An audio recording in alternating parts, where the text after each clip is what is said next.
Welcome back to 365 Unlimited. We are back with another episode, another interview. As you can tell, this one's going to be a quick one, exciting one, right to the point. We are very excited to be joined by Jordan Schultz. It's a prominent sports name across the nation. He does great work. But before we dive into his story, check out our three sponsors: Driftless Quality Wear, Bocker Auto Group, and Not Vintage. You can use the code 365U for 10% off at the checkout. All right, Gannon, let's get it. Yeah, so appreciate you, Jordan, for hopping on our podcast. We kind of always started off with just telling our audience, our viewers, just a little bit who you are, what's your past, a little backstory, just that kind of thing. I appreciate that. Yeah, I'm from Seattle originally and played college basketball for 4 years at Seattle U and Occidental College, and really wanted to pursue the sports journalism route pretty much, ever since I can remember. And I'd say that by the time I was probably a sophomore, junior in college, I started to realize the importance of internships, relationships, and just building connections, knowing that it would take time to get into the industry. Like, I think the biggest thing for me was just pushing the envelope, because as I got more experienced and started to gain maybe a little bit of prominence, I realized just how much further I had to go, but I didn't know that early on. It took me some time into the industry. So I mentioned, like, sophomore, junior of college, like, starting to understand where I wanted to go with it, but it wasn't until, like, maybe the time I hit 30, I'm 37 now, so early 30s, that I really understood, like, just how far I actually hadn't come, and it's been a long journey to get here, and I still feel like there's a lot more to go. No, for sure. You talk about the journey. I mean, just looking here, I'm looking at the stuff you've been a part of, and obviously you talk about working your way up through internships, building connections, meeting people. Just some of the places you've been a part of: NBC Sports Radio as a co-host, Sirius XM radio host, ESPN Insider, co-host of the Pull Up Pod with CJ McCollum, Yahoo Sports, working with the NFL, NBA, NCAA, and now present time, full-time, theScore, NFL Insider. So just listing all that stuff off, what is your favorite part about working in the sports industry, working alongside athletes? Just give us a rundown of how great that has to be, I guess, being inside of that world. It is really great in the sense that, like, I've always felt the most comfortable guys around athletes, probably because I wasn't a very good athlete. So I always wanted, I wanted to be in that space, I felt really at home around guys that put in the work and that wanted to be great at their craft. And, I didn't really go into the NFL Insider route until about really a year ago, going into the 2022 free agency. Before that, as you mentioned, I was doing different roles: basketball, college hoops, features, radio pods, and I didn't really know, like, I didn't know exactly where that was going to lead me, but I just knew that I needed to be in the space, and that I needed to be around athletes and teams. And as much as I love basketball, it was ultimately, I felt, just too crowded of a space, and not enough opportunity compared to the NFL, which is also really crowded and well covered.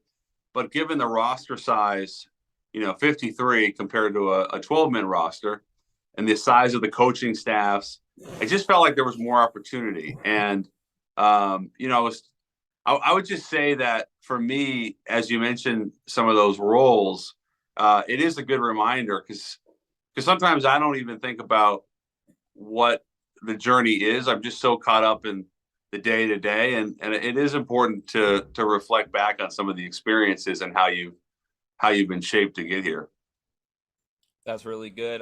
You talked about play basketball for your Seattle U, and now all the way to present day. Kind of talked about the perspective on just the sports world has changed for you. You know, transition from an athlete to now being a media member, on being on both sides of it, just kind of how that's changed. It's I would say again in that for me, I definitely was really aware from a young age, going and then all the way through college and now I was just aware of how there was a disconnect between the athletes and the media. There was like just a wall there, and it was always really important to me, even before I went toward the NFL insider route. But I'd say even more so now.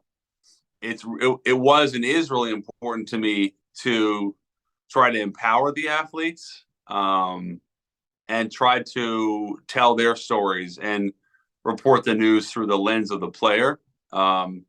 It's difficult to do sometimes, and sometimes you have to. It's hard to be objective when you do have relationships with players or coaches, for that matter, because if you need to be critical of someone and you have a relationship, that's not easy to do. But sometimes it's important to do. And in those instances, I would say I really try to oftentimes reach out to the athlete beforehand or afterward and say, here's what I'm going to say, here's what was said, and here's why. And I just want you to know that if there's a difficult conversation that needs to be had. And sometimes that's difficult and I feel badly, but I think guys really do appreciate it when you can alert them and give them the opportunity to weigh in, whether it's for a story or a show or anything, any way you're going to approach it, or I'm sorry, anytime you're going to say something that maybe isn't positive or is negative, it's always a good thing to give that person the opportunity to respond. I think that's probably the case just in media as a whole and not just with athletes. But I have realized that, for example, in the sports world, guys do seem to really appreciate that. And I've tried to keep that in mind. Yeah, I mean, I think that just speaks to being authentic and being genuine about it, and especially working in the media world where a lot of stuff can get put out where it can get rubbed the wrong way by a specific individual. But kind of give me a rundown. I want to ask you kind of a double part question. They're not really necessarily related, but what is it like being I've always wondered this on Twitter, on Instagram, on Facebook. What is it like being a source that drops the bomb? You drop the information that a player in free agency is signing with a team, a trade happens. What is the buildup with that like? And when you put that tweet out, how does it feel to know, like, one, you're the source who dropped it, but two, just give me that rundown. I need to know. Oh my gosh. Those are really, really fun. And it's oftentimes like the lifeblood of, well, it is the lifeblood of the insider business. Like you're competing with a select number of other people for the same information, oftentimes from the same, one or two people. And it's like this arms race, or this, race to the finish line. It's like I was watching, what's the show? Oh, F1 Drive to Survive, the Formula One race. And, it's like all this stuff leads up to that checkered flag at the end. And that's the result. And it's awesome when you win. But there's so much that goes into that one race or that one victory. Oh, yeah. And so let's, why don't we, if we're going to say like breaking the news is a victory, I would say the lead up to that is actually the hardest part. Not even getting the information, because, the information, it's probably easier to get the information at this point, and it's harder to just sit on it and wait to have the go ahead. That's the hardest part for me, is like waiting to go, because you don't know, you're really not sure who else is on it, but other people are on it. Yeah. And you're almost always checking to see if someone else has it, because you know that it's only a matter of time. And I think those are really difficult, because you put a lot of work into that story. Maybe it's like oftentimes you've written a story, you've cultivated a relationship to get the news, you've probably double or triple checked it, gotten another source, and there's a lot that leads up to it. And when you have all that, and then you're not able to get the actual go because your source or sources wanted you to wait, that's what's really difficult. So that time up to it is probably the hardest. No, I appreciate that. That's inside information right here. Go ahead, Gannon. Go ahead. No, I'm just we ask people that come on here just about their advice, and I think their advice is really good, not only for everybody in day-to-day stuff and their aspirations with their career, because you talked about kind of your keep going mantra just with your journey over your 10 plus years now in the sports industry. But what is it, sports world also, because that's something I want to get into. I'm a sports management guy, just trying to get around connections, but then also just people on an everyday advice. Mm-hmm.